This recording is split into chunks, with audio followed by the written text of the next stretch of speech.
Hello everyone, this is भावना। आप सभी का स्वागत है कॉलेज विद भावना में। तो कैसे हैं सभी अच्छे होंगे, पढ़ाई भी कर रहे होंगे। कल कंटेंट वाली क्लास नहीं आ पाई थी क्योंकि कल तबीयत बहुत ज़्यादा डाउन थी। परसों से बुखार था, परसों से भी पहली रात से बुखार था। ठीक है, तो आज फाइनली थोड़ा ठीक महसूस कर रही हूँ, मेडिसिन्स ले रही हूँ। इन्फेक्शन था गले में तो इसी वजह से बुखार था। बाकी मौसम भी चल रहा है तो आप लोग भी अपना ख्याल रखें। ठीक है, तो आज अपना टॉपिक कंटिन्यू करेंगे। अगर आप चैनल पे नए हैं तो सब्सक्राइब कर दें कॉलेज विद भावना को, क्योंकि क्लासेस चली रही हैं बीएड की, आप लोगों को पता है। जो लोग नए जुड़ रहे हैं उन्हें बता दूं कि बीएड की क्लासेस चल रही हैं, डेली क्लासेस चल रही हैं। हम 2-2, 3-3 यूनिट सारे सब्जेक्ट्स की कर चुके हैं। ठीक है भाई, growing up as a learner की भी हमने 2 यूनिट कंप्लीट कर ली हैं। कंटेम्प्रेरी इंडियन एजुकेशन की फर्स्ट यूनिट कंप्लीट कर ली है, जिसके अंदर वैदिक एजुकेशन हमने किया है, बुद्धिस्ट एजुकेशन किया है और मेडाइवल पीरियड किया है। ठीक है, और जो philosophical and sociological perspective of education है उसकी 3 यूनिट हम कंप्लीट कर चुके हैं। जो 5 साल में टॉपिक पूछे गए थे वो सारे हमने कर लिए हैं।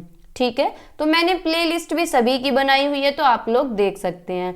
बाकी अगर आप यूपी टेट की तैयारी कर रहे हैं, यूपी टेट देंगे, तो आप सब्सक्राइब कर लें लेट्स क्रैक को। ये हमारा फर्स्ट चैनल था। ठीक है, था नहीं मतलब है, पहले ये था, अब बाद में कॉलेज विद भावना ओपन किया है मैंने। ठीक है, तो सीटेट, अगर कोई सीटेट देना चाहता है तो यहाँ पे सीटेट की सारी क्लासेस हैं, सारी सभी की प्लेलिस्ट बनी हुई है, आप वो भी देख सकते हैं। ठीक है, सारे सब्जेक्ट्स की। तो स्टार्ट करते हैं। और अगर आपको कुछ भी पूछना है या कहना है तो इंस्टाग्राम पे मैसेज कर सकते हैं। जैसे कि किसी का मैसेज आ रहा था, नाम मैं भूल गई, समृद्धि शायद, पता नहीं क्या नाम था। ठीक है, कि सोशल साइंस के PYQs बता दीजिए या फिर इंग्लिश के, तो मैं आज करा दूंगी आपको सोशल साइंस के। ठीक है, और इंग्लिश के भी आपको दे दूंगी। ठीक है, 5 ईयर के क्वेश्चन पेपर। ठीक है, तो आगे चलते हैं। हम कर रहे हैं टीचर टीचिंग एंड टेक्नोलॉजी। इसकी हम एक मैराथन क्लास कर चुके हैं, जिसके अंदर हमने एजुकेशन टेक्नोलॉजी को पढ़ा है। ठीक है, क्योंकि एजुकेशन टेक्नोलॉजी भी अपने आप में बहुत बड़ा टॉपिक है और हर साल पूछा जाता है। मैंने क्वेश्चन कराए थे परसों, मतलब पेपर आपको दिए थे, तो आपने पेपर में देखा होगा कि हर साल पूछा गया है एजुकेशन टेक्नोलॉजी से क्वेश्चन। ठीक है, तो काफी इंपॉर्टेंट हो जाता है। ये मान लो कि पूरा 20 नंबर का एक ही टॉपिक है एजुकेशन टेक्नोलॉजी, उसके टाइप्स, उसके फॉर्म्स। ठीक है, ये यूनिट फर्स्ट है, हम यूनिट फर्स्ट कर रहे हैं। आज आपके सारे लॉन्ग क्वेश्चन कंप्लीट हो जाएंगे जो इससे पूछे जाते हैं।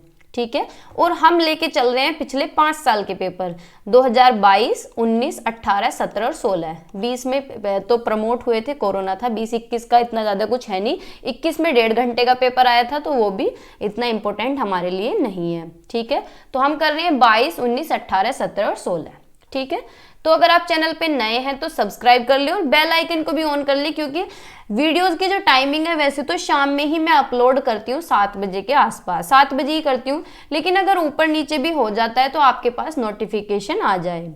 ठीक है, तो स्टार्ट करते हैं। हम इसमें से क्या क्या कर चुके हैं। हमने एजुकेशन टेक्नोलॉजी कर लिया है, क्योंकि बार बार रिपीट हो रहा है ये क्वेश्चन। 2019 में भी आया है, explain the concept of hardware and software approach of education technology, तो ये हम पढ़ चुके हैं। ठीक है, बाकी ये 2017 में भी पूछा गया था। ठीक है, और ये 2016 में भी पूछा गया था। 2016 में 2 बार, मतलब दोनों क्वेश्चन आए थे, ये और ये। ठीक है, कि चॉइस में आए थे कि कोई सा एक आप कर सकते हैं। ठीक है, तो ये हम कर चुके हैं। आज हम करेंगे बिहेवियर टेक्नोलॉजी। ठीक है, यानी प्रोग्राम लर्निंग करेंगे, सॉरी, बिहेवियर टेक्नोलॉजी और इंस्ट्रक्शनल टेक्नोलॉजी भी हम कर चुके हैं कल वाली क्लास में, यानी परसों की क्लास में। आज हम करेंगे प्रोग्राम लर्निंग। ठीक है, प्रोग्राम लर्निंग और उसके टाइप। तो ये क्वेश्चन 2022 में पूछा गया है प्रोग्राम लर्निंग का, 19 में पूछा गया है। ठीक है, और 18 में पूछा गया है और 17 में भी पूछा गया है। ठीक है, तो इस टॉपिक को हम कंप्लीट करेंगे, तो स्टार्ट करते हैं। ठीक है, ये हमने कर लिया है, आगे चलते हैं। ये हम कर चुके हैं। अगर आपने नहीं देखी है क्लास तो जाकर देख लें, परसों वाली जो क्लास है। ठीक है, और क्लास की टाइमिंग मैंने 40 से 45 मिनट करी है, थोड़ी सी फालतू भी हो सकती है। और आज कमेंट सेक्शन में ये बता के जाना कि कंप्लीट क्लास किस किस ने देखी है। ठीक है, तो ये आपका काम है, जब आप क्लास पूरी देख लें उसके बाद कमेंट सेक्शन में कमेंट करें कि मैंने पूरी क्लास देखी है। ठीक है, तो स्टार्ट करते हैं। Describe the type of programme learning explain in detail the linear and branch instruction. देखो क्वेश्चन किस तरीके से दिया है इन्होंने, 2022 में इन्होंने पूछा कि प्रोग्राम लर्निंग के टाइप बताइए और लीनियर और ब्रांच इंस्ट्रक्शन को डिटेल में बताइए, एक्सप्लेन करें, ठीक है, जो कि इसके टाइप्स हैं। तो हमें करना क्या है, लिखना हमें पहले प्रोग्राम लर्निंग के बारे में, उसकी कैरेक्टरिस्टिक, उसके बारे में जितना भी आपको पता है उतना आप लिखेंगे, ठीक है, और फिर उसके बाद लिखेंगे लीनियर के बारे में, उसके बाद ब्रांच इंस्ट्रक्शन को डिफाइन करेंगे, मतलब एक्सप्लेन करेंगे, ठीक है।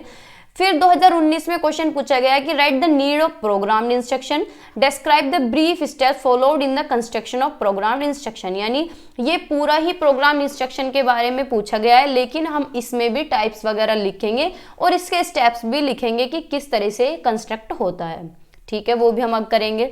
फिर 2018 में पूछा गया concept and principle of programmed instruction and discuss it types. यानी सेम क्वेश्चन पूछा गया है, बस घुमा के पूछ रहा है। किसी रंजन जी का मैसेज आ रहा था, शायद मैं नाम भूल जाती हूँ, ठीक है, रोबिन रंजन कुछ इस तरीके से नाम है, तो वो पूछ रहे थे कि क्वेश्चन किस तरीके से पूछ सकता है, कितने तरीके से पूछ सकता है। तो आप देख लीजिए कि एक ही क्वेश्चन को 4 साल में कितने तरीके से पूछा है, ठीक है। और ओवरऑल इसका आंसर क्या निकलेगा कि हमें प्रोग्राम इंस्ट्रक्शन के बारे में लिखना है, उसकी डेफिनेशन लिखनी है, ठीक है, और उसके बारे में थोड़ा सा डिटेल लिखना है, जितना भी हमें पता है, उसकी कैरेक्टरिस्टिक, उसके टाइप्स लिखेंगे, फिर टाइप्स के बारे में लिखेंगे, ठीक है। तो ये रहा क्वेश्चन, अब एक्सप्लेन करते हैं। Specify the meaning and definition of programme instruction, give its characteristic, describe the various steps for developing linear programming, ठीक है। यानी प्रोग्राम इंस्ट्रक्शन होता क्या है, प्रोग्राम इंस्ट्रक्शन जो है एक सिस्टमेटिक टीचिंग मेथड है, एक तरीके से जब हम कुछ भी पढ़ाते हैं, ठीक है, इसमें जो मटेरियल प्रेजेंट किया जाता है, यानी जो सामग्री पढ़ाई जाती है, वो कैसे पढ़ाई जाती है, टुकड़ों में तोड़ के पढ़ाई जाती है, छोटे छोटे स्टेप्स में। जैसे कि आपको मैं कोई भी चैप्टर पढ़ाने लगूं तो मैं पूरी यूनिट एक साथ ना करा के छोटे छोटे टुकड़ों में करा रही हूँ, है ना, कि भाई मैंने पहले एजुकेशन टेक्नोलॉजी पढ़ा है, फिर उसके टाइप पढ़ा है, फिर अब हम प्रोग्राम इंस्ट्रक्शन कर रहे हैं। तो इसी तरीके से क्या है, छोटे छोटे टुकड़ों में पढ़ाना, एक सीरीज में पढ़ाना, ठीक है। Through a series of carefully crafted instructional material और प्रोग्राम लेसन, ठीक है। तो प्रोग्राम इंस्ट्रक्शन क्या है, एक मेथड है पढ़ाने का, जिसमें जो पढ़ाया जाता है, जो मटेरियल है, जो सामग्री है, उसे छोटे छोटे स्टेप्स में करके केयरफुली कराया जाता है, पढ़ाया जाता है, ठीक है। This method of instruction is usually delivered through the use of machines such as computers और स्पेशलाइज्ड इंस्ट्रक्शनल मशीन्स। यानी ये जो मेथड है, ये जो तरीका है इंस्ट्रक्शन डिलीवर करने का, बताने का, ये किसके द्वारा होता है डिलीवर, मशीन्स के द्वारा, जैसे कि कंप्यूटर है, लैपटॉप है, मोबाइल है, जैसे कि मैं आपको बता रही हूँ, तो ये प्रोग्राम इंस्ट्रक्शन हुआ, ठीक है।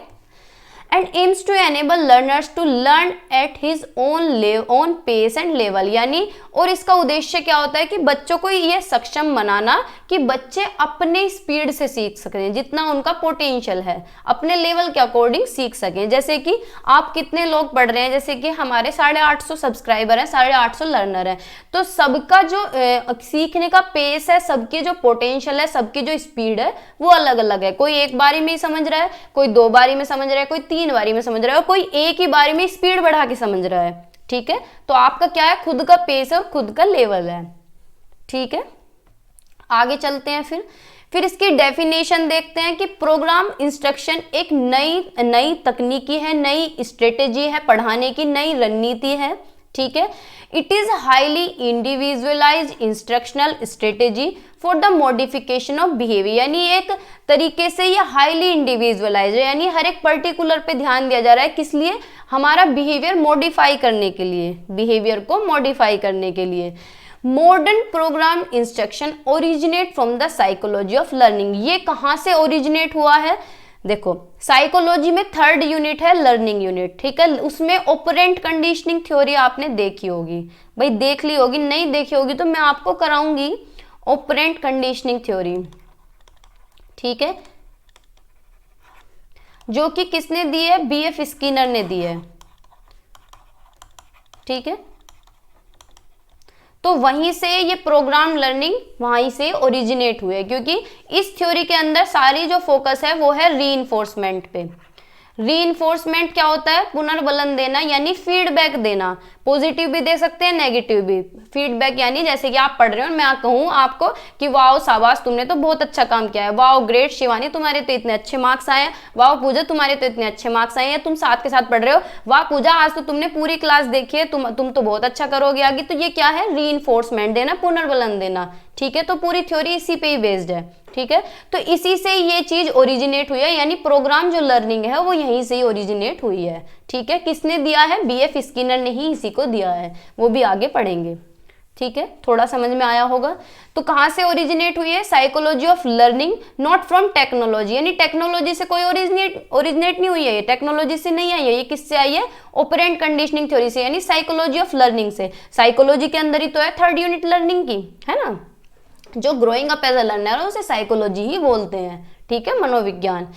It is an application of operant conditioning learning theory of teaching learning situations. देखो आ गई ना बात की, ये क्या है? ये एक एप्लीकेशन है ऑपरेंट कंडीशनिंग थ्योरी की, जो कि किसके अंदर है? टीचिंग लर्निंग सिचुएशंस में दी गई है। ठीक है, समझ आया। फिर आगे चलते हैं। अकॉर्डिंग टू बीएफ स्किनर, ये दी किसने है? बीएफ स्किनर ने दिया है प्रोग्राम लर्निंग को, कि प्रोग्राम लर्निंग और instruction has been defined as a method of giving individualised instruction in which the students is active and proceeds at his own pace. यानी ये क्या है? एक तरीका है इंस्ट्रक्शन देने का पर्टिकुलर इंडिविजुअल को, यानी एक एक बच्चे को देने का, जिसमें कि बच्चे एक्टिव रहते हैं, बच्चे एक्टिवली सीखते हैं और अपनी स्पीड के अकॉर्डिंग सीखते हैं। उन पे कोई प्रेशर नहीं होता टीचर का, अपनी स्पीड से सीखते हैं, जितना उनके अंदर पोटेंशियल है। ठीक है, अपनी गति से आगे बढ़ते हैं, हिंदी में भी देख सकते हैं, अपनी गति से आगे बढ़ते हैं जितनी उनकी स्पीड है। ठीक है, and is provided with immediate knowledge of the result. The physical pressure of teacher is not required in this method. यानी टीचर का कोई भी प्रेशर नहीं होता, बच्चे की जो खुद की स्पीड है वो उसके अकॉर्डिंग चलता है और उसी में ही साथ के साथ उसे रिजल्ट बता दिया जाता है। ठीक है, सिंपल है। आगे चलते हैं फिर कि प्रोग्राम लर्निंग एक इंस्ट्रक्शनल मेथड है। मैंने डेफिनेशंस रखी हैं। ठीक है, ये मत सोचना कि बार बार नया तरीके से शुरू हो रहा है, तो ये डेफिनेशन बीएफ स्किनर ने दी है, तो इसी तरीके से सारी की सारी क्या है? डेफिनेशन है, एक ओवरव्यू है इनका प्रोग्राम लर्निंग का, कि प्रोग्राम लर्निंग एक इंस्ट्रक्शनल मेथड है जिसके अंदर क्या है? Breaking down complex topic into smaller, यानी जो कठिन टॉपिक होते हैं, जो हार्ड टॉपिक हैं, उन्हें कैसे करते हैं? टुकड़ों में तोड़ लेते हैं, छोटे छोटे टुकड़ों में तोड़ के उन्हें आसान बना देते हैं। ठीक है, जैसे कि कोई भी चैप्टर आपको पढ़ाया जाए, साइंस हो या कुछ भी हो, पूरी यूनिट एक साथ ना पढ़ा के टुकड़ों में तोड़ के पढ़ा दे। जैसे कि अब से पहले हमने क्या पढ़ा? वैदिक एजुकेशन पढ़ा था, तो वैदिक एजुकेशन हमने कई सारी वीडियोज में कंप्लीट किया, तो वो बहुत बड़ा चैप्टर था, अगर एक ही बार में सारा पढ़ाते हो तो बहुत ही लंबी क्लास हो जाती है और बहुत ज्यादा पेचीदा हो जाता है, यानी हार्ड पड़ता है। तो हमने क्या करा? उसे स्मॉलर बिट्स में तोड़ दिया, टॉपिक्स में तोड़ दिया। ठीक है, छोटे छोटे उसके टॉपिक्स बांट लिए और उसमें मैंने पढ़ा दिया कि एक में एम करा दिया, एक में करिकुलम पढ़ा दिया। तो इसी तरीके से क्या है? छोटे छोटे टॉपिक बना दिए जिससे कि आपको अच्छे से समझ आ जाए। तो यही प्रोग्राम लर्निंग है। ठीक है, that are presented to student in a structured and organized way, यानी वही बात है कि छोटे टुकड़ों में तोड़ के, छोटी छोटी यूनिट, छोटे छोटे स्टेप्स में तोड़ के बच्चों के सामने प्रेजेंट करना, एक तरीके से, एक सिस्टमेटिक तरीके से, एक ऑर्गेनाइज्ड वे में। ठीक है, एक संगठित और संरचित तरीके से प्रस्तुत किए जाते हैं। हिंदी में भी आप देख सकते हैं। जो इसका गोल है प्रोग्राम लर्निंग का, वो क्या है? बच्चों की मदद करना, जिससे कि बच्चे क्या है? अपनी स्पीड से सीख सकें और हम उन्हें क्या है? फीडबैक दे सके, यानी टीचर उन्हें साथ के साथ फीडबैक दे सके, रीइंफोर्समेंट दे सके कि बच्चे और भी अच्छा सीखने की कोशिश करेंगे। अब जैसे कि क्लास में कोई बच्चा, हम भी थे, आप लोग भी थे, क्लास में क्या करते हैं? जैसे टीचर ने कुछ भी काम दिया तो सब बच्चे काम करने लग जाते हैं, तो हर बच्चा अपनी स्पीड पकड़ता है कि मैं सबसे पहले जाऊंगा टीचर को दिखाने। तो टीचर को दिखाने जाते हैं, सर कह देते हैं हाँ हाँ बहुत अच्छा कर रहे हो, तो बच्चा आके अपनी स्पीड से फिर आगे कंटिन्यू करता रहता है। तो उससे साथ के साथ क्या है? रीइंफोर्समेंट मिल रहा है ना, पुनर्बलन मिल रहा है कि भैया हाँ बढ़िया काम कर रहे हो, है ना, फीडबैक मिल रहा है साथ के साथ। हर एक स्टेप्स पे, हर एक स्टेप बच्चा एक एग्जांपल करेगा मैथ का, तुरंत सर को दिखाएगा। एक क्वेश्चन करेगा, सर देखना ये क्वेश्चन कैसे है ना, करते थे ना ऐसे हम लोग। तो ये क्या है? प्रोग्राम लर्निंग है। ठीक है, दो तरह की प्रोग्राम लर्निंग होती है, लीनियर और ब्रांच इंस्ट्रक्शन, इसे भी पढ़ेंगे आगे। ठीक है, पहले इसके लक्षण देख लेते हैं, इसकी कैरेक्टरिस्टिक देख लेते हैं। ठीक है, इसकी विशेषता क्या है? ये एक साइकोलॉजिकल थ्योरी पे बेस्ड है, जो कि मैंने अभी बताई थी ऑपरेंट कंडीशनिंग थ्योरी पे। ऑपरेंट कंडीशनिंग थ्योरी पे बेस्ड है, जो कि BF स्किनर की है। ठीक है, इन्होंने चूहे के ऊपर एक्सपेरिमेंट किया था। ये एक ऑडियो विजुअल डिवाइस नहीं है, ये सिर्फ एजुकेशन टेक्नोलॉजी का एक पार्ट है। ठीक है, it is not a test, it is a new strategy of teaching and learning, यानी सीखने और सिखाने की एक नई रणनीति है, नया तरीका है, ना कि कोई टेस्ट है ये। ठीक है, प्रोग्राम लर्निंग, नाम से पता चल रहा है कि एक प्रोग्राम बना के सीख रहे हैं बस, है ना। उस प्रोग्राम में क्या हो रहा है कि हमने कोई भी हार्ड चीज है, कोई भी यूनिट है, उसे टुकड़ों में तोड़ के बच्चों को सिखा दिया, जिससे बच्चों की मदद हो जाएगी, बच्चे इजी तरीके से सीख पाएंगे और उन्हें साथ के साथ रीइंफोर्समेंट और फीडबैक दिया जाएगा। बस इतनी बात दिमाग में रख लो। ठीक है, it is helpful to develop self study, यानी सेल्फ स्टडी के लिए भी अच्छा है कि बच्चा क्या है, खुद से पढ़ना सीख जाएगा, इसमें खुद से करेगा, खुद से करने की उसकी कोशिश करेगा कि मैं अपनी खुद की स्पीड दिखाऊं, है ना। In this method students are more active, यानी बच्चे ज्यादा एक्टिव रहते हैं, करते रहते हैं काम। ठीक है, एक स्टेप से दूसरे स्टेप, दूसरे स्टेप से तीसरे स्टेप। ठीक है, in this the content are presented by small frames, यानी एक तरीके से स्मॉल फ्रेम में कंटेंट प्रेजेंट किया जाता है, यानी छोटे छोटे टुकड़ों में। ठीक है, समझ आया? बिल्कुल प्यार से समझना है, कंफ्यूजन बिल्कुल भी नहीं करनी है। The teaching process is complete, जो टीचिंग प्रोसेस है ये किसके बीच में कंप्लीट होता है? टीचर और कंटेंट के बीच में, यानी टीचर क्या करता है, कंटेंट को आसान बना देता है, तो इंटरेक्शन होता है टीचर और कंटेंट के बीच में, यानी शिक्षक और सामग्री के बीच में। ठीक है, ये कोई एजुकेशनल प्रॉब्लम का सॉल्यूशन नहीं है, बस एक रणनीति है, एक तरीका है, जिससे कि क्या है, बच्चे के बिहेवियर को मॉडिफाई किया जा सके, जो उसके सीखने की उसकी लर्निंग स्पीड है उसे मॉडिफाई किया जा सके, उसके बिहेवियर को मॉडिफाई किया जा सके। ठीक है, इसमें क्या है, ज्यादा क्रिएटिविटी की जरूरत है, ज्यादा इमेजिनेटिव एफर्ट्स लगाने की जरूरत है। भाई बच्चा जब खुद से करेगा, जैसे कि आप लोग सेल्फ स्टडी कर रहे हैं, आप कहीं से ना पढ़ें, तो आपको क्या है, ज्यादा मेहनत करनी पड़ेगी, आपको एक्टिव भी रहना पड़ेगा, सक्रिय रूप से काम करना पड़ेगा, क्रिएटिविटी ज्यादा दिखानी पड़ेगी, इमेजिनेशन लगानी पड़ेगी, है ना। अब तो क्या है, अगर आप वीडियोज देख लेते हैं तो आपके कंसेप्ट क्लियर होते हैं, फिर तो आपको आसान हो गया। लेकिन अगर आप खुद से पढ़ रहे हैं तो आपको क्या है, एक्टिव रहना पड़ेगा, क्रिएटिविटी दिखानी पड़ेगी, इमेजिनेटिव एफर्ट्स लगाने पड़ेंगे। ठीक है, to develop highly individualised instruction. ठीक है, तो समझ आया? With the help of this, यानी इसकी हेल्प से हम क्या कर सकते हैं, टिपिकल कंसेप्ट को समझ सकते हैं, laws in a easy way, यानी तरीके से समझ सकते हैं। जब टीचर क्या है, मटेरियल को छोटे छोटे टुकड़ों में डिवाइड कर देगा तो आसान हो जाएगा समझना बच्चे के लिए भी, फिर वो खुद से भी पढ़ सकता है और अच्छी तरीके से पढ़ सकता है, उसे समझ भी आएगा। ठीक है, it gives proper feedback to the students behaviour, यानी बच्चों के बिहेवियर पे प्रॉपर फीडबैक दिया जाता है कि बच्चे ने कुछ भी किया, एक क्वेश्चन किया, बच्चा भागा गया टीचर के पास, सर देखना क्वेश्चन ठीक है क्या, तो क्या हाँ भाई ठीक है, तो ठीक है, टीचर ने क्या कर दिया, टिक लगा दिया, तो बच्चे को क्या है, साथ के साथ क्या है, फीडबैक मिल गया। ठीक है, फिर उसे और मजा आएगा, अगला क्वेश्चन करेगा वो। In the absence of teacher student can achieve the knowledge easily, मतलब अगर टीचर नहीं है तब भी बच्चा खुद से कर लेगा, है ना, क्योंकि मटेरियल को इजी बना दिया गया है।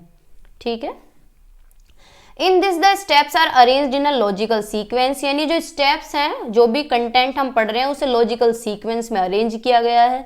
Student learn more in the programme learning instead of traditional teaching, यानी जो पहले के समय में टीचिंग होती है, जो नॉर्मल टीचिंग होती है, उसके मुकाबले, उसके बजाय क्या है, अच्छी तरीके से सीख पाएगा प्रोग्राम लर्निंग में। जो ये प्रोग्राम लर्निंग है, इसमें बच्चा अच्छी तरीके से सीख पाएगा, बजाय किसके, जो ट्रेडिशनल लर्निंग में जो बच्चा सीख रहा था उससे ज्यादा अच्छा सीखेगा इसमें।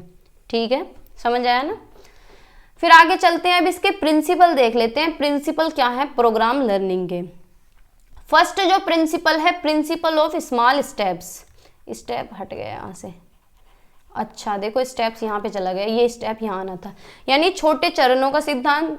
पहले नाम देख लेते हैं, प्रिंसिपल ऑफ एक्टिव रेस्पॉन्डिंग, यानी एक्टिवली रेस्पॉन्ड करना, सक्रिय प्रतिक्रिया देना बच्चे को, या फिर बच्चा भी एक्टिवली रेस्पॉन्ड करे। इमीडिएट रीइंफोर्समेंट देना, यानी साथ के साथ रीइंफोर्समेंट दे देना, अच्छा ये क्वेश्चन तो तुम्हारा ठीक है फलाने कुछ भी नाम लेके, अच्छा शिवानी तुम्हारा ये क्वेश्चन ठीक है, ठीक है, तो ये क्या हुआ,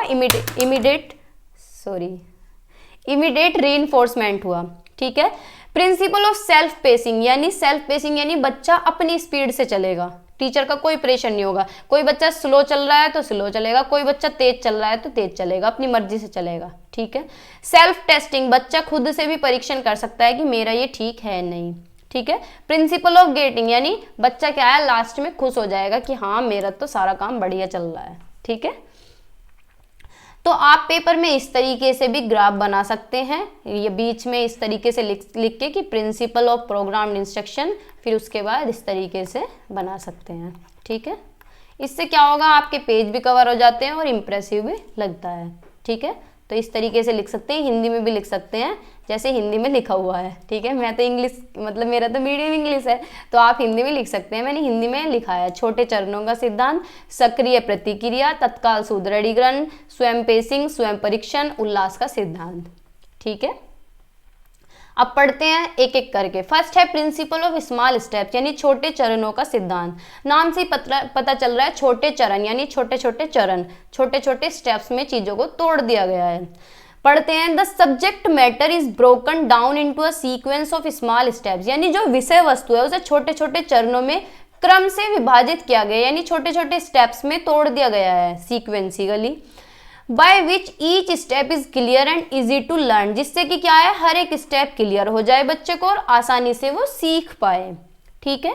द डिवीजन और broken process of these steps are followed simple to complex, यानी कौन सा मैक्सिम्स फॉलो कर रहे हैं, कौन से प्रिंसिपल को फॉलो कर रहे हैं, सिंपल टू कॉम्प्लेक्स, यानी पहले आसान चीजें सीखना, फिर बच्चा धीरे धीरे कठिन पे जाना। जैसे कि हम स्कूल में जाते हैं, हम स्टार्टिंग में क्या सीखते हैं, जब हम छोटे थे तो हम क्या है, टीचर हमें उंगलियों पे सिखाती है जोड़ करना, फिर माइनस करना, फिर एक डिजिट वाले जोड़ सिखाएगी कि भाई इस तरीके से, फिर 2 डिजिट वाले भी सिखा देगी, है ना, फिर 3 डिजिट वाले सिखाएगी। तो हम कैसे जाएंगे, पहले सरल चीजों पे जाएंगे यानी सिंपल पे जाएंगे, फिर उसके बाद कॉम्प्लेक्स पे जाएंगे यानी बाद में कठिन चीजें सीखेंगे। ठीक है, समझ आया। नोन टू अननोन, यानी ज्ञात से अज्ञात की तरफ। नोन यानी बच्चा जो पहले से जानता है, बच्चा बता देगा कि तुम्हारे घर में कितने मेंबर है, कि एक मेरी मम्मी है, एक मेरे पापा है, एक मेरा भाई है, तो हम कितने हैं, 3 लोग हैं। तो ये क्या है, बच्चे को नोन है। तो फिर टीचर क्या बताएगी कि इसमें अगर पड़ोस वाले घर के भी 3 जोड़ दिए जाए तो बताइए कितने होंगे, तो बच्चा बताएगा 6, यानी नोन टू अननोन लेके जाना, यानी जो बच्चा जानता है और जो बच्चा नहीं जानता है उसकी तरफ लेके जाना। ठीक है। तो ये जो सारे स्टेप्स हैं इन्हें मीनिंगफुली करेंगे, बच्चे को अच्छी तरीके से समझ आएगा। Student can take a step at a time, यानी एट ए टाइम स्टेप ले सकता है कि बच्चे ने एकदम से बता दिया कि 3 मेंबर तो मेरे घर में है और 3 मेंबर मेरे बगल वाले मकान में पड़ोस में है, ठीक है, जिनके यहाँ पे मैं खेलने जाता हूँ। तो हम लोग कितने हो गए, टोटल मिला के 6 हो गए। ठीक है। तो इंस्टेंटली बच्चा क्या है बता पाएगा at a time. He has to read a small steps by being active, यानी बच्चा क्या है ये स्टेप्स जो है, जो भी कंटेंट है उसे कैसे पढ़ेगा, बिल्कुल सक्रिय होके, बिल्कुल एक्टिव होके। ठीक है, समझ आया भाई, समझ आया होगा अच्छी तरीके से, है ना भाई। सेकंड है प्रिंसिपल ऑफ एक्टिव रेस्पॉन्डिंग, यानी सक्रिय प्रतिक्रिया का सिद्धांत। इस प्रिंसिपल में क्या है, each selected elements are behaved as a stimulus which are bonded to the student to work actively according to respond, यानी इसमें क्या है, इस सिद्धांत में प्रत्येक जितने भी चयनित तत्व हैं, जितने भी एलिमेंट हैं, यानी जो भी कंटेंट है, वो एक उद्दीपक के रूप में व्यवहार करेंगे, एक स्टिमुलस के रूप में, कंटेंट के रूप में, जो प्रतिक्रिया के अनुसार सक्रिय रूप से कार्य करने के लिए छात्रों से बंधे होते हैं। यानी जो बच्चे क्या हैं, बच्चे बाउंड होते हैं काम करने के लिए, एक्टिवली रेस्पॉन्ड करते हैं। जैसे उन्हें कुछ भी काम दिया तो वो क्या है, एक्टिवली रेस्पॉन्ड करेंगे कि मैम देखो, मैम मैंने ये कर दिया, 4+3, है ना, तो क्या है, एक्टिवली रेस्पॉन्ड करेंगे जो भी उन्हें स्टिमुलस दिया गया है, बिहेव करेंगे इस तरीके से। The learner has to construct the response, it is an integral part of learning, this principle is based upon the learning by doing, यानी ये जो प्रिंसिपल है किस पे बेस्ड है, लर्निंग बाय डूइंग पे, यानी बच्चा खुद से करके सीखेगा, अपने हाथों से करके सीखेगा। अगर मैडम बोर्ड पे बता रही है कि इस तरीके से हुआ बच्चों, 3+3 6 हुआ, तो बच्चे को समझ तो आ जाएगा, लेकिन बच्चा जब खुद से करेगा, जब वो लर्निंग बाय डूइंग यानी अपने हाथों से करके देखेगा कि 3 डंडे ऊपर खींचे, फिर 3 डंडे और खींचे, अब 6 आया, तो ये क्या है, लर्निंग बाय डूइंग, यानी खुद से करके देख रहा है, वो क्या है, एक्टिवली रेस्पॉन्ड कर रहा है। ठीक है, सक्रिय प्रतिक्रिया दे रहा है। ठीक है, समझ आया। फिर थर्ड जो प्रिंसिपल है, प्रिंसिपल ऑफ इमीडिएट कंफर्मेशन, यानी साथ के साथ कंफर्म भी कर लेना, तत्काल पुष्टि, कि पुष्टि कर लूं, मैडम से चेक करा लूं ठीक है नहीं, ठीक है, पढ़ते हैं। जो ये प्रिंसिपल है ये किस पे बेस्ड है? साइकोलॉजिकल कंसेप्ट पे बेस्ड है, रीइंफोर्समेंट के। वही बात है, सुदृढ़ीकरण देना, साथ के साथ फीडबैक देना इंस्टेंट। ठीक है, the student learn the best if he confirms his response immediately, यानी अगर बच्चे को पता चल जाए कि जो तूने 3+3 जोड़ के लिखे हैं 6 सही है, तो बच्चे को क्या है, साथ के साथ क्या है, रेस्पॉन्ड मिल गया, इमीडिएट रेस्पॉन्स मिल गया। ठीक है, साथ के साथ आंसर मिल गया, मैडम ने कह दिया वाह वेरी गुड, बहुत अच्छा है, तो बच्चा खुश होके क्या है, आगे के क्वेश्चन भी करेगा, उसे मोटिवेशन मिलेगा। ठीक है, तो the confirmation provide the reinforcement to the learner, यानी ये क्या है, पुनर्बलन का काम करेगा, बच्चे में बल आ जाएगा दोबारा से। ठीक है, by this student gain inner satisfaction, इससे बच्चे को क्या है, आत्मसंतुष्टि मिलेगी, आनंद की प्राप्ति होगी कि भैया मजा आ गया मैथ करने में, तो है ना। तो ये बात है, थर्ड प्रिंसिपल है प्रिंसिपल ऑफ इमीडिएट कंफर्मेशन। फिर है प्रिंसिपल ऑफ सेल्फ पेसिंग, यानी भाई देखो ये सेल्फ पेसिंग को इसने स्वे पेसिंग लिख दिया है, लेकिन सेल्फ पेसिंग का मतलब है कि अपनी स्पीड से काम करना, जितनी आपकी स्पीड है, जितनी जिसकी स्पीड है। ठीक है, बिना किसी प्रेशर के।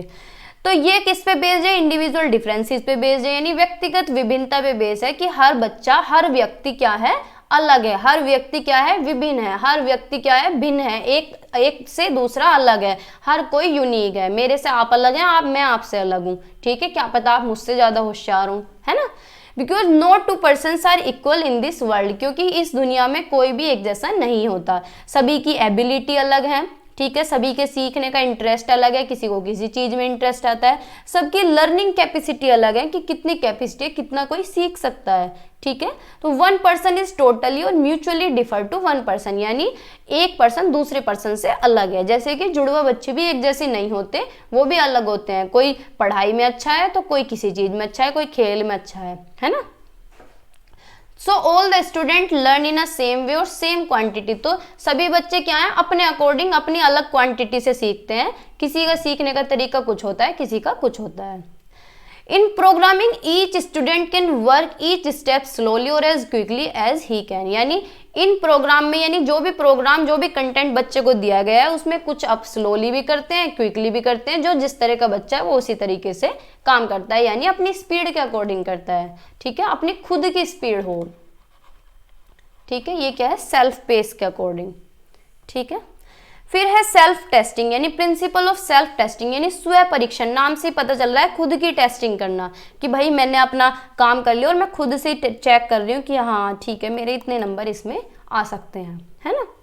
Student can find out the drawback of himself with the help और use of test which are helpful to replan the programme, यानी बच्चा क्या है, खुद से ही देखेगा, खुद की हेल्प लेगा, कि खुद ही देखेगा कि भाई ठीक करा है नहीं करा है, अगर ठीक करा है तो अच्छी बात है, नहीं तो दोबारा से प्लान कर लेता हूँ, है ना।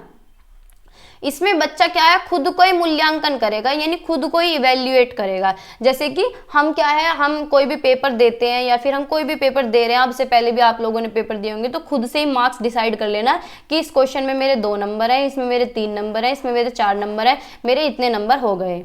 ठीक है, तो ये क्या है, खुद को ही इवेल्युएट करना। A student leaves the record of his study because he has,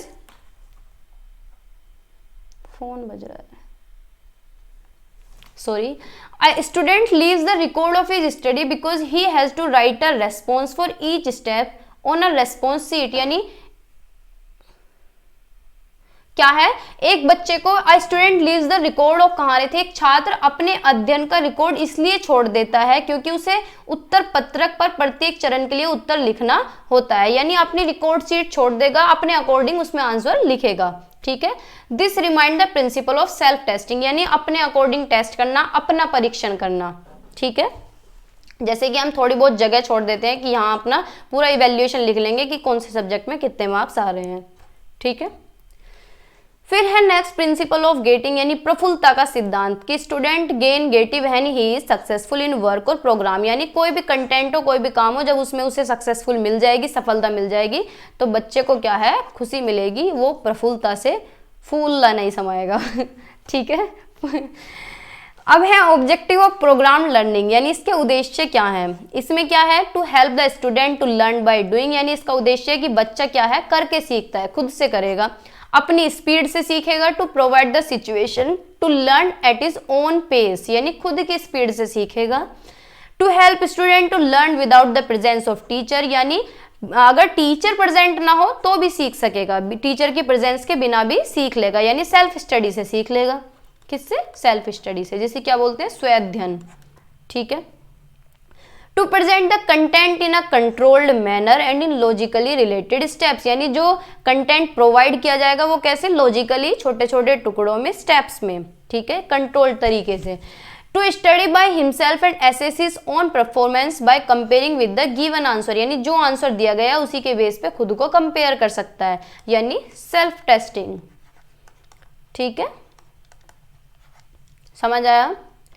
अब इसके स्टेप्स क्या हैं कंस्ट्रक्शन के? अभी पीछे क्वेश्चन हमने पढ़ा था ना कि कंस्ट्रक्शन स्टेप भी पूछ सकता है, तो क्या है आगे पढ़ेंगे। The development of programme learning is very challenging job for a teacher यानी प्रोग्राम लर्निंग बनाना, डेवलप करना टीचर के लिए चैलेंजिंग हो जाता है, क्योंकि देखो अब जैसे कि मैं आपके लिए पीपीटी रेडी करके लेके आती हूँ, तो अगर मैं आर लाल से सीधा उठा लूँ, सूर्य के क्वेश्चन बैंक से सीधा उठा लूँ तो वो मेरे लिए आसान होता है। ठीक है, लेकिन अगर मैं गूगल करूँ, इधर उधर से उठाऊँ, विकिपीडिया से उठाऊँ, थोड़ा सा कंटेंट कहीं से ले रही हूँ, थोड़ा सा किसी बुक से ले रही हूँ, तो मुझे बहुत टाइम लगता है, बहुत 4 से 5 घंटे भी लग जाते हैं। तो ये क्या है? चैलेंजिंग जॉब है टीचर के लिए। ठीक है। Mastery over the topic, knowledge and practice are essential for it यानी इसके लिए क्या है? टीचर को मास्टरी होनी चाहिए अपने टॉपिक पे कि हमें कंटेंट कहाँ से लेना है और किस तरीके से स्मॉल स्टेप्स में डिवाइड करना है। ठीक है, छोटे छोटे टुकड़ों में किस तरीके से तोड़ना है, तो उसके लिए मास्टरी भी तो होनी चाहिए, है ना? तो ये सारे स्टेप्स हैं एक प्रोग्राम लर्निंग को प्रिपेयर करने के लिए जो कि आगे हैं। ठीक है, क्या है? पहले तो टॉपिक सेलेक्ट करेंगे प्रोग्राम का। प्रोग्राम यहाँ पे नाम लिख दिया गया है, कुछ भी चैप्टर भी लिखा जा सकता है, कुछ भी, लेकिन प्रोग्राम हम कहेंगे क्योंकि प्रोग्राम लर्निंग है टॉपिक। ठीक है, यानी जो भी चैप्टर है, जो भी सब्जेक्ट है, उसका क्या है? टॉपिक सेलेक्ट करेंगे, फिर उसे देखेंगे, आइडेंटिफाई करेंगे कि इसका उद्देश्य क्या है पूरी तरीके से, है ना? फिर कंटेंट को एनालाइज करेंगे कि भाई हाँ सही सही स्टेप्स हमने बनाए हैं या नहीं बनाए हैं, जो भी हमने इंस्ट्रक्शनल प्रोसीजर बनाया है, डेवलप किया है एक बिहेवियर तरीके से, उसे पूरे को क्या है? एनालाइज करेंगे यानी उसका क्या है? क्या बोलते हैं एनालाइज को? निर्देशात्मक करेंगे यानी विश्लेषण करेंगे, पूरा एनालाइज करेंगे। निर्देशात्मक प्रक्रिया विकसित करने के लिए सामग्री का विश्लेषण करेंगे व्यवहारिक तरीके से। ठीक है, फिर उसके ऑब्जेक्टिव लिखेंगे यानी उसके उद्देश्य लिखेंगे। ठीक है, फिर कंफ्यूजिंग ऑफ क्राइटेरिया टेस्ट यानी उसका एक पूरा टेस्ट तैयार करेंगे, पूरा एक टेस्ट तैयार करेंगे जो जो हमें लिखना है।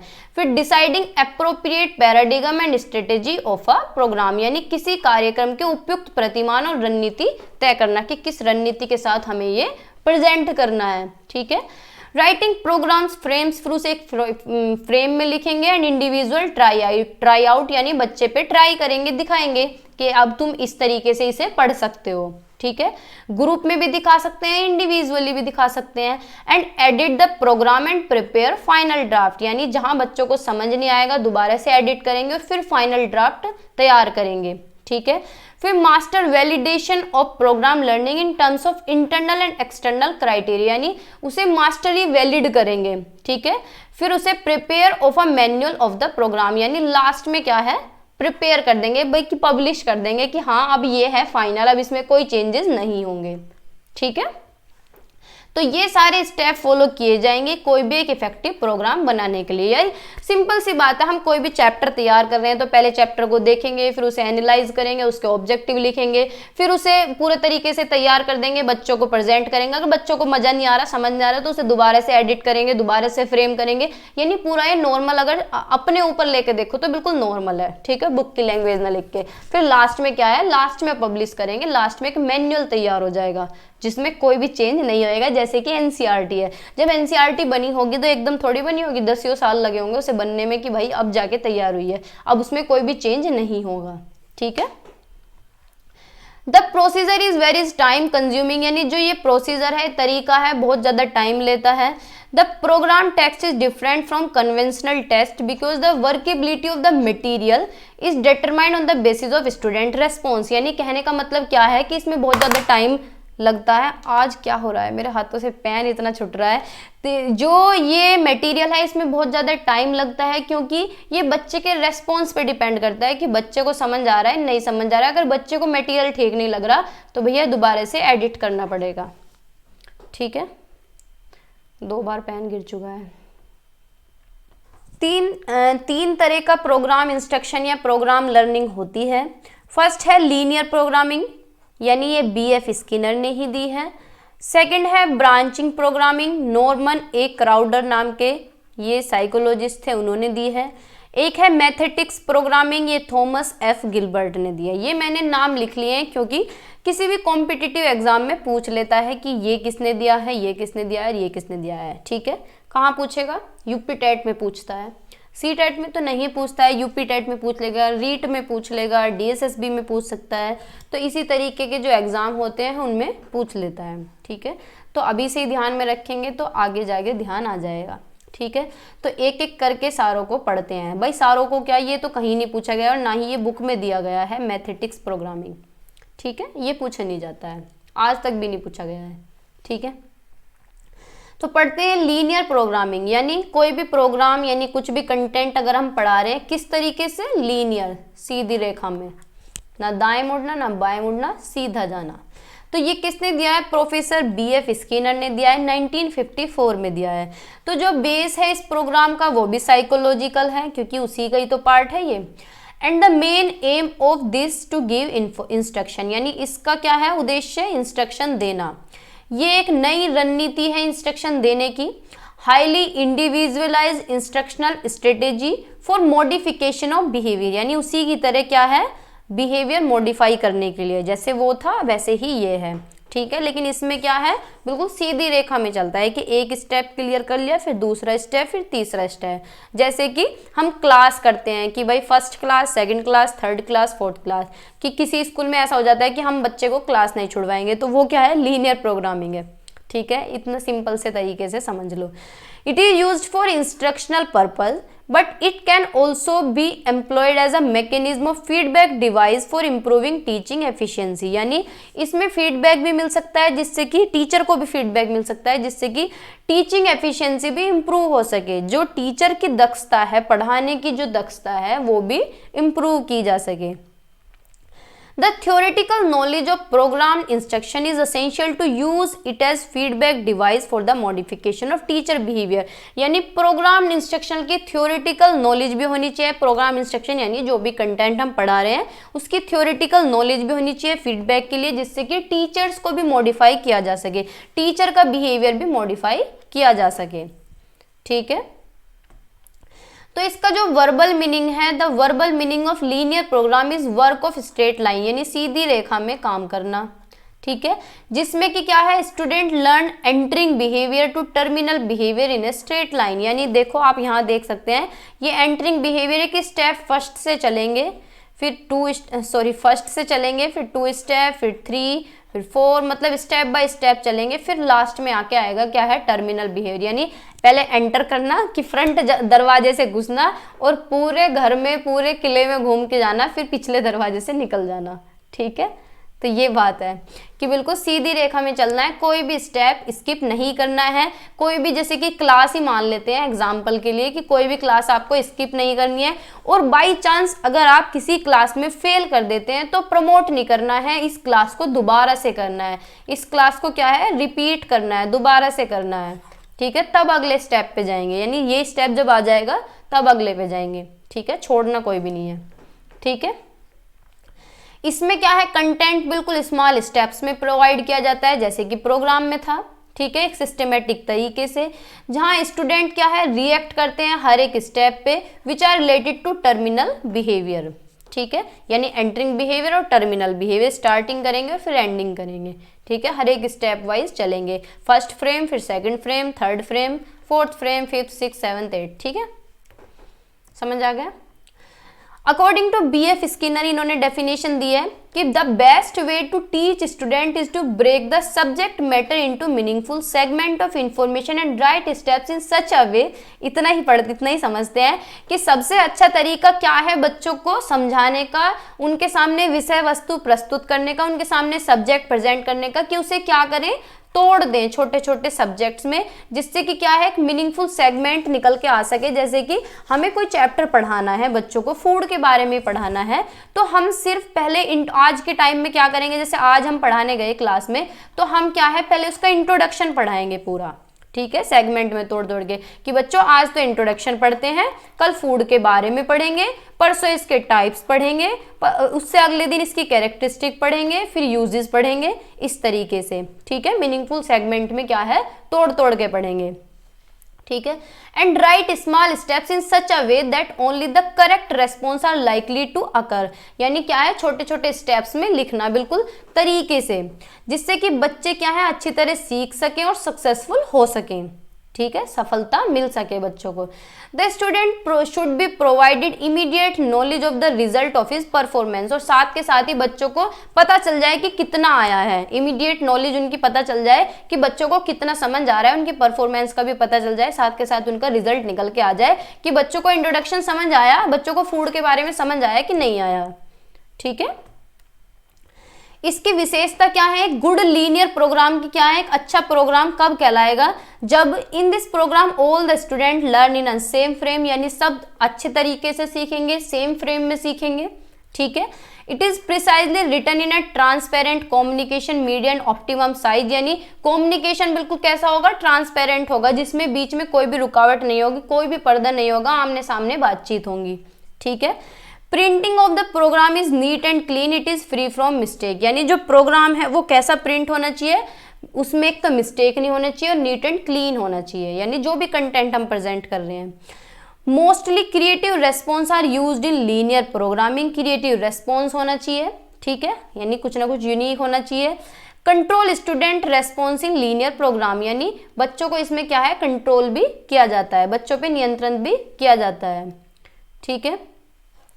लॉजिकल सीक्वेंस में इसे डिजाइन किया जाता है कंटेंट को, एंड इट वर्क साइकोलॉजिकली, यानी एक मनोवैज्ञानिक तरीके से ये काम करता है, ठीक है।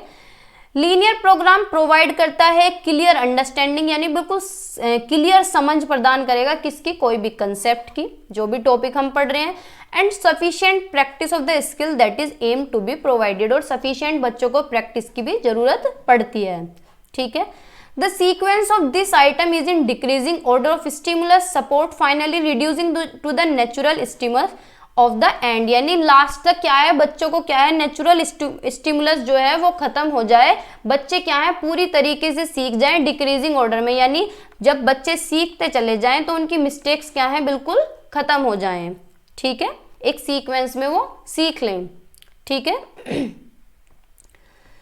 अब कौन कौन से एलिमेंट्स इसके अंदर हैं, यानी रेखिक निर्देश में आमतौर पर निम्नलिखित तत्व शामिल होते हैं, कौन कौन से, लीनियर इंस्ट्रक्शन में, कि क्लियर स्टेटमेंट होना चाहिए कि हमारा सीखने का ऑब्जेक्टिव क्या है, हमारा क्या उद्देश्य है, यानी प्रत्येक चरण के लिए सीखने के उद्देश्य का एक स्पष्ट विवरण होना चाहिए कि भाई हम किस लिए सीख रहे हैं, जैसे कि हम हैं, आप लोग हैं, किस लिए पढ़ रहे हैं, क्यों सीख रहे हैं, आपके एग्जाम आ रहे हैं इसलिए सीख रहे हैं, या फिर कोई भी आगे आपको एग्जाम देना है इसलिए सीख रहे हैं, आपको जॉब लेनी है इसलिए सीख रहे हैं, तो आपका क्या है एक क्लियर ऑब्जेक्टिव है, ठीक है।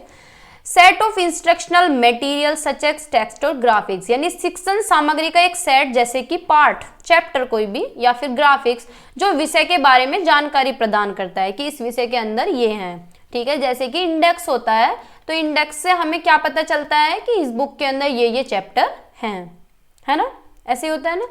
A question or task that require the student to demonstrate their understanding of the topic, यानी एक प्रश्न या कार्य जिसके लिए छात्रों को विषय को अपनी समझ प्रदर्शित करने की आवश्यकता होती है, यानी कोई भी क्वेश्चन हो या कोई भी काम हो जिससे कि पता चल जाए कि इस सब्जेक्ट के अंदर हमें कितनी समझ है, ठीक है, या फिर समझ कितनी विकसित करनी है।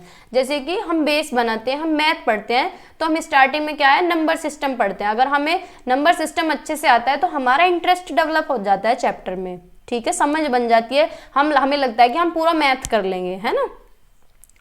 फिर अगर बच्चे जो भी हम पढ़ रहे हैं, जो भी चैप्टर पढ़ रहे हैं, बच्चों को साथ के साथ फीडबैक भी देना, इमीडिएट फीडबैक देना, उन्हें बताना कि तुम्हारा आंसर ठीक है या गलत है, तुम सही कर रहे हो या गलत कर रहे हो, सही दिशा में जा रहे हो या गलत दिशा में जा रहे हो। ठीक है।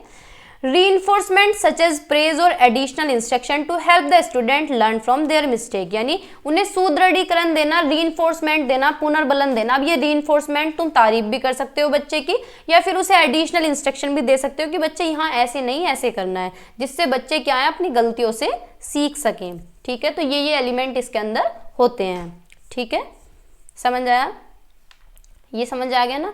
और सबसे ज्यादा जो इम्पोर्टेंट है उसमें ये ग्राफ है कि क्या है, एक स्टेप से दूसरे स्टेप पे जाना है। ठीक है, एक स्टेप से दूसरे स्टेप, यानी स्टेप क्या है, एंटरिंग बिहेवियर और टर्मिनल बिहेवियर। ठीक है, समझ आया। अब आगे चलते हैं, आगे क्या है, ब्रांचिंग प्रोग्रामिंग, यानी इसका सेकंड, दो तरह के थे, एक लीनियर और ब्रांचिंग। तो सेकंड की बात कर लेते हैं। इसे क्या है, इंट्रिंसिक प्रोग्राम भी बोलते हैं, और उसे क्या बोलते थे, उसे एक्सट्रिंसिक भी बोलते हैं, लिखा नहीं होगा कहीं भी, उसे क्या है, एक्सट्रिंसिक भी बोलते हैं, extrinsic programming.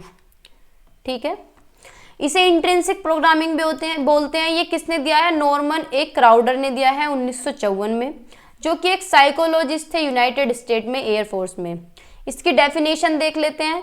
The greatest characteristic of this model is that it has been developed by keeping the individual needs, interest and attitude of the learners, यानी सबसे बड़ी जो विशेषता है इस मॉडल की, यानी ब्रांचिंग प्रोग्रामिंग की, वो ये है कि इसमें क्या है, बच्चे को यानी किसी भी इंडिविजुअल को ध्यान में रखा जाता है कि उसकी नीड्स क्या है, बच्चा चाहता क्या है, उसकी रुचि कहाँ है, उसे इंटरेस्ट क्या है, किस में मजा आ रहा है उसे पढ़ने में, किस में नहीं आ रहा, उसका एटीट्यूड क्या है सीखने का। ठीक है, इसे क्या बोलते हैं, ब्रांचिंग प्रोग्राम बोलते हैं, क्योंकि इसमें एक से ज्यादा इंफॉर्मेशन होती है एक फ्रेम के अंदर। देखो ये चीज आपको ध्यान रखनी है। उसमें क्या है, जो अभी हमने पीछे पढ़ा था उसमें क्या था, एक फ्रेम था, यानी ए फर्स्ट स्टार्ट हो गया, फर्स्ट से सेकंड, ठीक है, सेकंड से थर्ड। लेकिन इसमें क्या है, एक ही प्रोग्राम के अंदर क्या है, बहुत सारी इंफॉर्मेशन।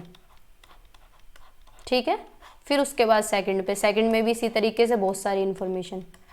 ठीक है, ठीक है, तो क्या है, more than one information are given in a frame, यानी एक फ्रेम के अंदर बहुत सारी इंफॉर्मेशन दी जाना। And student take a decision internally which information is according to their needs, यानी बच्चा अपने मन से ले सकता है कि उसे कौन सी इंफॉर्मेशन की जरूरत है। जैसे कि हम क्या करते हैं, जब हम 10th करते हैं तो उसके बाद हमारी इतनी सारी दिशाएं खुल जाती हैं, जैसे कि बहुत सारी दिशाएं, भाई साइंस भी ले सकते हैं, आर्ट भी ले सकते हैं, कॉमर्स भी ले सकते हैं, कहीं कहीं साइकोलॉजी भी होती है। ठीक है, और भी होम साइंस भी होता है, और भी कुछ होता होगा, आर्ट वगैरह कुछ और भी होती है, ड्राइंग वगैरह। तो इतनी सारी दिशा खुल जाती हैं, तो बच्चे की आंतरिक भावना बता सकती है, यानी उसके इंटरनल डिसीजन हो सकता है कि वो साइंस लेना चाहे, आर्ट लेना चाहे, कोई भी सब्जेक्ट ले सकता है। ठीक है, तो इसमें क्या है, एक फ्रेम के अंदर बहुत सारी इंफॉर्मेशन दी होती हैं। ठीक है, तभी तो नाम पता चल रहा है ब्रांचिंग, यानी बहुत सारी ब्रांच निकल रही हैं। ठीक है, इसमें क्या है, ब्रांचिंग प्रोग्रामिंग में टीचर इवेल्युएट करता है, मूल्यांकन करता है, बच्चे के एरर देखता है कि कहाँ बच्चे के एरर हैं, यानी डायग्नोज करता है, यानी निदान करता है। निदान यानी हम डॉक्टर के पास जाते हैं, जैसे कि मुझे बुखार था तो मैं परसों डॉक्टर के पास गई, तो डॉक्टर ने क्या किया, मुझे डायग्नोज किया और मुझे देखा कि मुझे क्या क्या सिम्टम्स हैं, क्या दिक्कत है। तो डॉक्टर ने बताया कि तुम्हें इन्फेक्शन है बहुत ज़्यादा गले में, इसी वजह से तुम्हें बुखार हो रहा है। तो डॉक्टर ने क्या किया, डायग्नोज किया। इसी तरीके से टीचर क्या करता है, डायग्नोज करता है बच्चे को, फिर उसका प्रॉपर सोल्यूशन देखना है, यानी उसे क्या है, रिमेडी देता है। जैसे कि दवाई मुझे दी गई, इसी तरीके से बच्चे को क्या है, रिमेडी देते हैं। यानी रिमेडी का मतलब है दोबारा से पढ़ाएं, कंटेंट दोबारा कराएं, कुछ भी कराएं, दोबारा से एडिशनल टीचिंग दें। ठीक है, तो जो ब्रांचिंग प्रोग्रामिंग है दो तरह की होती है, कंटेंट फ्रेम और रिमेडियल फ्रेम। यानी कंटेंट यानी चैप्टर, रिमेडी यानी उसे दोबारा से पढ़ाना। ठीक है, दोबारा से क्या है, रिमेडी देना। ठीक है, content frame student repeat response positive confirmation, new information are included and negative confirmation cause of negative thing.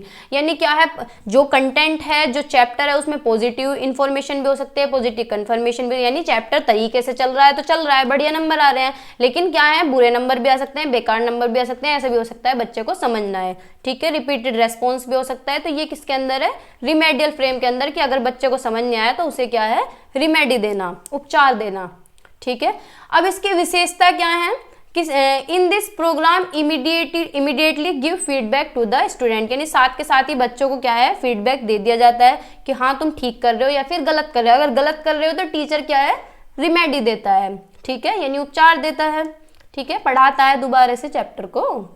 It is mainly concern with teaching and instruction rather than learning, यानी इसमें जो फोकस है वो सीखने की बजाय किस पे फोकस है, पढ़ाने पे और इंस्ट्रक्शन देने पे, ठीक है, याद करने की बजाय क्या है, टीचिंग पे फोकस है और इंस्ट्रक्शन पे फोकस है, ठीक है। It is use to achieve high educational objective, यानी अगर तुम्हारा कोई उद्देश्य सेट है, कोई एजुकेशनल ऑब्जेक्टिव तुम्हारा सेट है तो उसे अचीव करने में ये यूज होता है, ठीक है, इसका प्रयोग होता है। The construction work is easy in this program, जो कंस्ट्रक्शन वर्क है वो बहुत आसान होता है इस प्रोग्राम में, ठीक है। It is particularly suitable for dealing with materials that involve complex problem solving, यानी ये किस में यूज होता है, जहां प्रॉब्लम्स बहुत ज्यादा कॉम्प्लेक्स होती हैं, जब कठिन होती हैं तो उन्हें आसान करना, उन्हें हल करना, जो कठिन चीजें हैं, ठीक है, कैसे भाई, टीचर करता है पढ़ा के और इंस्ट्रक्शंस दे के और साथ के साथ रिमेडी दे के, जैसे कि मैथ है, नहीं हो रहा तो दोबारा कराएगा, ठीक है। It is used as an adjustive device to facilitate the individual variation, यानी इसका उपयोग व्यक्तिगत विविधता, यानी अलग अलग तरीके के जो बच्चे हैं उनके लिए उपयोग होता है, भाई हर कोई एक तरीके से तो नहीं सीख सकता, को सुविधाजनक बनाने के लिए एक समायोजन उपकरण के रूप में किया जाता है, ठीक है, यानी हर एक बच्चे की नीड्स को पूरा किया जा सके, उसके इंटरेस्ट को पूरा किया जा सके, ठीक है। It is easier to develop branching program frames और instructional material then linear program, यानी इसमें क्या है, लीनियर प्रोग्राम की तुलना में ब्रांचिंग प्रोग्रामिंग जो है या इंस्ट्रक्शनल मटेरियल विकसित करना आसान है, यानी ये आसान है लीनियर प्रोग्रामिंग के मुकाबले, ठीक है। फिर आगे है, here learner proceeds to the process of learning in a very careful manner because he has to deal a number of information at a time, यानी इसमें क्या है, बहुत ही ध्यान से सीखा जाता है क्योंकि एक बार में बहुत सारी इंफॉर्मेशन सीखते हैं। लीनियर में क्या था कि एक बार में एक ही इंफॉर्मेशन है कि एक स्टेप से दूसरे स्टेप पे जा रहे हैं, लेकिन इसमें क्या है, एक बार में ही बहुत सारी इंफॉर्मेशन एक ही टाइम पे सीखी जाती है, ठीक है। It can provide better chance of free thinking and imagination to student, यानी ये क्या है, मौका भी देता है बच्चों को कि फ्रीली सोच सकें, इमेजिनेशन कर सकें, कल्पना शक्ति लगा सकें अपने दिमाग में, ठीक है। तो ये क्या है, बहुत ही सूटेबल है क्रिएटिविटी के लिए और टैलेंटेड बच्चों के लिए। भाई वैसे तो टैलेंटेड बच्चे ही कर सकते हैं कि एक बार में बहुत सारी इंफॉर्मेशन अपने माइंड में रख सकें या फिर एक टाइम पे कई सारी चीजें सीख सकें, ठीक है। बहुत सारे रिसर्च हुई, रिसर्च से ये पता चलता है, इसके अंदर रिवील हुआ कि ये एक इफेक्टिव तरीका है किसके लिए, higher cognitive objective of learning, यानी जिनका उद्देश्य बहुत ज्यादा उच्च हो, जिनकी मेंटल एबिलिटी बहुत ज्यादा हो, यानी वही बात है कि गिफ्टेड चिल्ड्रन या टैलेंटेड चिल्ड्रन इसके अंदर आ सकते हैं, ठीक है भाई, तभी तो एक बार में कई सारी इंफॉर्मेशन सीख सकते हैं, है ना। The intrinsic program is effectively use for teaching as well as remedial purpose, यानी ये टीचिंग के लिए भी बढ़िया है और रिमेडी के लिए भी बढ़िया है क्योंकि इसमें रिमेडी भी साथ के साथ दी जाती है। रिमेडी यानी जहां जरूरत हो दोबारा पढ़ा देना, ठीक है। It can be use for conceptual as well as descriptive content of teaching, यानी कंसेप्ट में भी काम आता है और डेस्क्रिप्टिव यानी बहुत बड़ा कंटेंट हो उसमें भी काम आता है। कंसेप्ट भी क्लियर होते हैं और डेस्क्रिप्टिव कंटेंट भी अच्छे से पढ़ाया जाता है, ठीक है। अब इसके प्रिंसिपल देख सकते हैं, प्रिंसिपल आप इस तरीके से लिख देंगे पेपर में। फर्स्ट प्रिंसिपल है टास्क एनालिसिस, यानी जो टास्क है उसका एनालाइज करना, उसे देखना, एक्सपोज करना उसे, ठीक है, फिर उसे डायग्नोज करना, ठीक है, उसका निदान करना, फिर उससे क्या है, रिमेडी देना, ठीक है। तो पढ़ते हैं सारों के बारे में कि टास्क एनालिसिस क्या है। In this principle the work are divided according to their elements, उनके एलिमेंट्स के अकॉर्डिंग जो कंटेंट है, जो टास्क है उसे डिवाइड कर देंगे, इन्हें फिर अरेंज करेंगे एक सीक्वेंस में which are helpful to learning, यानी जो सीखने के लिए हेल्पफुल रहेंगे, यानी टास्क को पूरा एनालाइज कर देंगे, टुकड़ों में तोड़ देंगे, ठीक है। फिर एक्सपोज करेंगे, यानी learner is expose to the whole concept with the help of suitable illustration यानी examples and chosen words. The learners read the frame to have a mastery over the concept, यानी एक्सपोज करेंगे, हर एक topic की तह तक जाएंगे, हर एक टॉपिक को देखेंगे कि इसके अंदर क्या क्या है, इसका क्या कंसेप्ट है, ठीक है, पूरे कंसेप्ट पे मास्टरी कर लेंगे, ठीक है। फिर डायग्नोज करेंगे, यानी फिर क्या है, identify the weakness of the learner, फिर देखेंगे कि बच्चे को क्या आया क्या नहीं आया, बच्चे की कहाँ कमियां रह गई हैं, कितना उसने सीखा और कितना उसने नहीं सीखा, उसकी वीकनेस देखेंगे।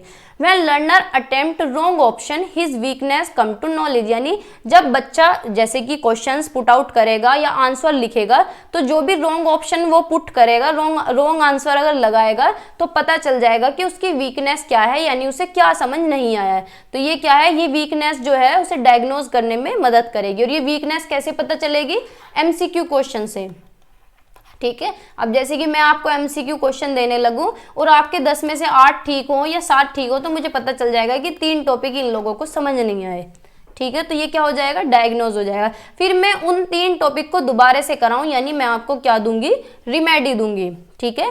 After diagnosis the weakness of the learner provided with fresh frame to come to the right response called remediation, यानी फिर उसके बाद मैं दोबारा से आपको क्या है, रिमेडी दूंगी, आप अच्छी तरीके से सीख जाएंगे, फिर आप सही रेस्पॉन्स देंगे जो आपने गलत किया था, ठीक है। तो आज की वीडियो में इतना ही रखते हैं। आई होप आपको ये समझ आया होगा। अगर नहीं आया है तो 2 बार देख लीजिए वीडियो, स्पीड बढ़ा के देख लें क्योंकि टॉपिक थोड़ा सा टेक्निकली है। इसी तरह की मतलब स्टार्टिंग की यूनिट ही है, बाकी आगे तो सारा इंटरेस्टिंग है। तो बाय बाय, टेक केयर, पढ़ते रहिए, मुस्कुराते रहिए। और मैं आपको ये पीडीएफ भी दे दूंगी, लेकिन पीडीएफ से पहले मैं आपको ये शॉर्ट आंसर करा दूंगी, फिर उसके बाद दूंगी, ठीक है। क्योंकि मैं पूरा ज्वाइंट करके देती हूँ। अभी ये खाली पेज दिख रहे हैं ना, इसमें बहुत सारा काम अभी करना है, ठीक है। तो बाय बाय, टेक केयर, पढ़ते रहिए, मुस्कुराते रहिए।